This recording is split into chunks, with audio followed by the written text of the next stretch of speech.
තුලා ලග්නය පිළිබඳ තොරතුරු. සාමාන්‍ය රූප ස්වභාව. සිහින් උස්සූ සාමාන්‍ය ප්‍රමාණයට වැඩුණු දේහයකි. ප්‍රිය ලක්ෂණ පෙනුමක් ඇතිවෙයි.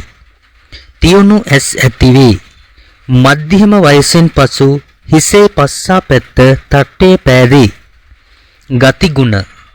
ඍජු අනුකම්පා සහිත කරුණාවන්ත සිතක් ඇති කෙනෙකි.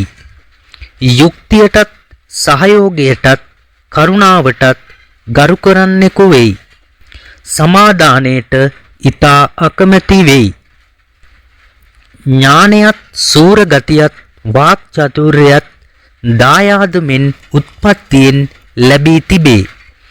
ඉව හෙවත් කලින් යමක් පෙනෙන ඥානය ඇත්තෙක් වේ. තරහා ඊතා ඉක්මනට සංසිඳේ. කෞශල්‍යයට ආශා කරයි. ව්‍යාපාරයන්හි දක්ෂ වේ. යුක්ති පසිඳීමේහි මූලිකත්වය දරයි. තරාදියක් මෙන් සමබරට යුක්තිය විසඳයි.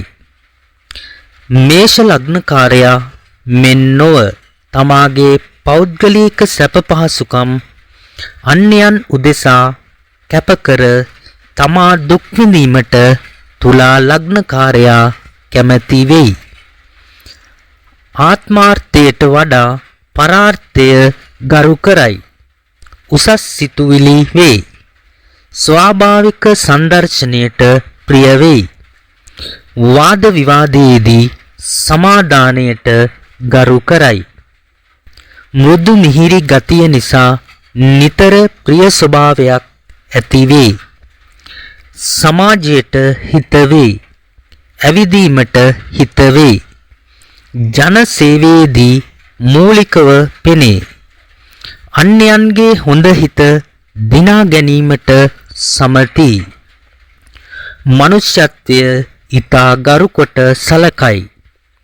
කටක මකර දෙකට මැද බැවින් ලෞකික ලෝකෝත්තර ගති දෙකට මැද සිටී. දුර්වලකම් හැටියට පෙනෙන්නේ කෞතුක දේට ආශාවත් නිතර ප්‍රීති වීමේ ආශාවත් තීන්දුවට නොබැසීමත්ය. රෝග. වකුගඩු රෝග, ඇපන්ඩයිසිටිස්, කටි වායු හෙවත් තුනටියේ වාත රෝග, මූත්‍රාශය රෝග වලට භාජනය විය හැක. තුලාවෙන් උපන් අයට බෙර්ලියන්තු දියමන්ති සුදු නිල් පැළඳීම යහපති. ඉතින් මීළඟ වීඩියෝ එකෙන් වෘශ්චික ලග්නය පිළිබඳ තොරතුරු අරගෙන එනකම් මෙම චැනලය සබ්ස්ක්‍රයිබ් කරලා තියාගන්න. ඔබ සැමට උතුම් සම්මා සම්බුදු සරණයි.